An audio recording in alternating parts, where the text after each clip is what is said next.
Alright, let's wind our bobbin. The Kenmore 72 here, bobbin winding is off of this post on the back.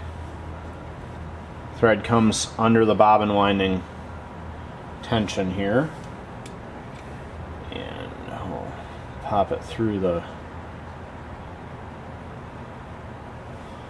hole on the side of the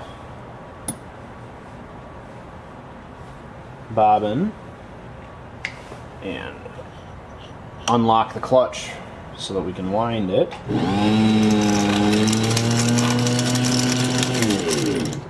Alright, I'm going to insert the bobbin in the case here, and just like the other white, counterclockwise through this hook. It's got to go back around under a second hook, and then it comes out through the top here. And the tension on this case is 0 right now, so I'm going to have to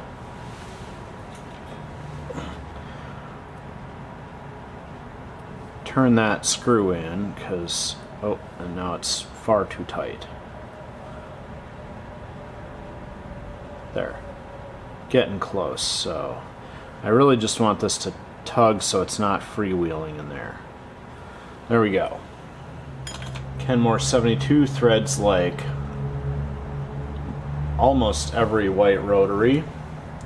So we start our thread here in the front thread guide, then it goes